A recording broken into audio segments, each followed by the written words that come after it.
We're 3 years into the year, and already there's like threat of World War III. That's horrifying.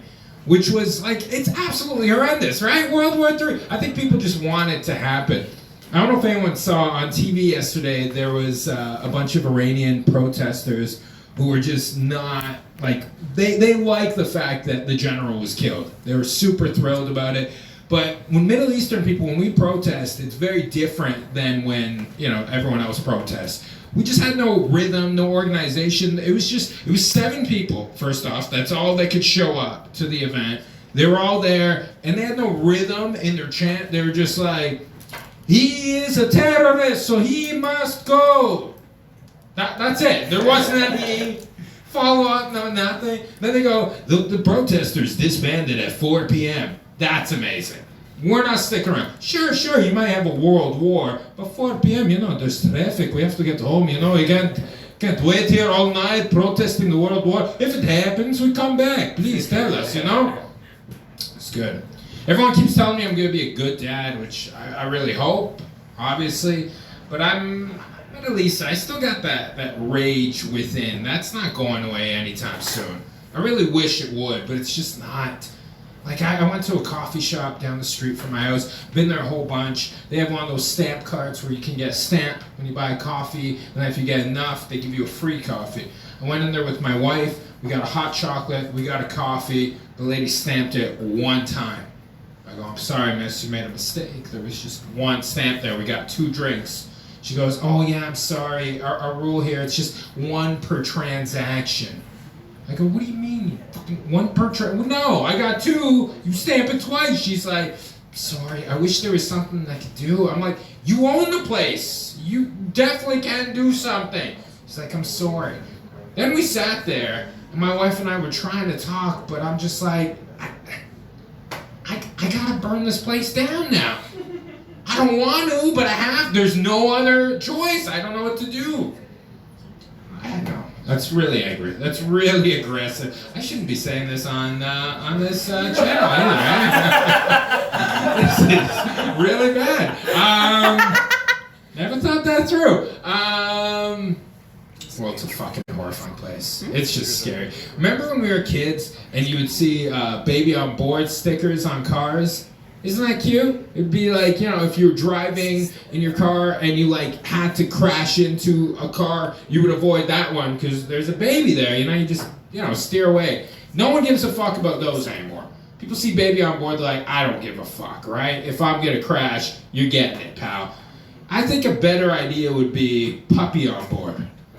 No one's gonna hit a car with a puppy, right? Puppies, dogs have come up huge in the last 10 years. I would have loved to see that story. This us in 2010, we're all locked up. Sarah McLachlan singing about us, right? 2020, look at us, we're on top of the world. Puppies are way higher than humans now. They've just surpassed the ranks. It's very difficult to get a read.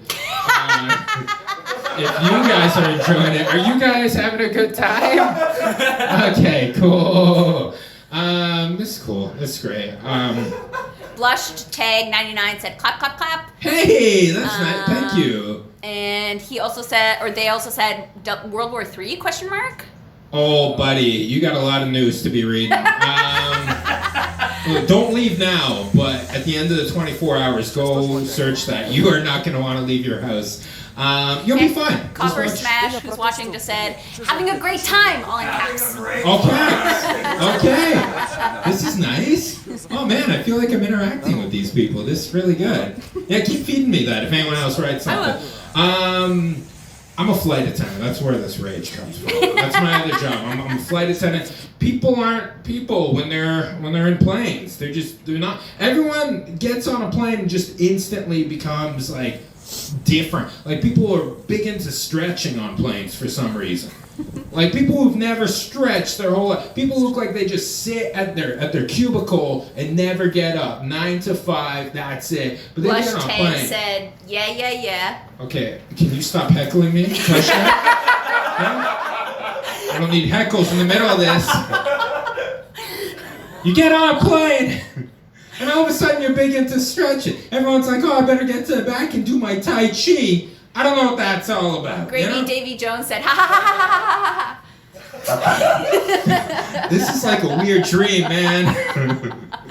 Fucking losing it. People are too comfortable with their bare feet on planes too. Like everyone gets onto a plane. Like look, your whole life, you go to someone's house, they go, please make yourself comfortable.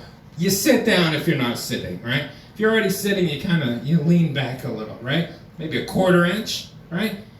For some reason, when you're on a plane, they go, please sit back, relax, enjoy your flight. Your first thought is, I better get my socks off, right? There's no way I could possibly enjoy this flight with socks on. Then you're walking around the whole plane, barefoot, like you're at the cottage. You go into the toilet with your nasty feet. You know what's happening in those toilets? People are literally standing on the seat, just hovering, holding their balance, trying to pee into a tiny moving hole. Most of it is on the ground. Then old P-foot comes back from the toilet, tucks into the seat right behind you. And just to enhance their flying experience, they decide they're gonna prop both their feet up on your armrest, right? Just pressed up against the back of your elbows, right? Like the two of you are in a tandem bobsled. And then you're just sitting there and I watch you squirm. It's pretty gross. And then I gotta somehow intervene and convey to this Neanderthal, like a really nice person. I just gotta be like, hey there, sir. May I kindly invite you to lower your feet from this poor gentleman's arm rest. Thank you so much. So, what are they saying? Okay. What is it? Copper Smash sent this guy. What's like that one? face. Hey, It's are like you a acting laughing- out emojis? Yeah, right now? I'm acting out Okay. emojis. That. Yeah. And then. Is that like the thinking guy? But I This think one? he's laughing. Okay. Yeah, I think he's laughing. I've never seen anyone laugh with their hand on their chin. And then Blush Tag 99 said, "Oh wait, ow, wait, can I tell a joke?" And Okay. then he said, "Well, I'm gonna anyway." And he I said, am, "Okay, so there are two chickens chilling." Are you telling this joke? Yeah. They didn't even show up. I'm here. I'm in the studio. Anyways, I've had a great time here at the 24-hour Comedy Festival. I am going to be making my way out. Thank you so much, Anna. Welcome back, Anna, to the stage. Thank you. Keep it going for Sammy Fareed.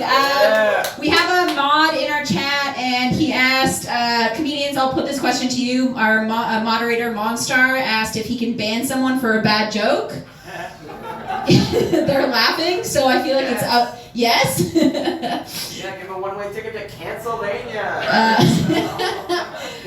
Yeah, sure. You can get banned momentarily for like 5 minutes or whatever for a bad joke. And then you can be allowed back in. Because then you will be forced to do your best or something. I don't know.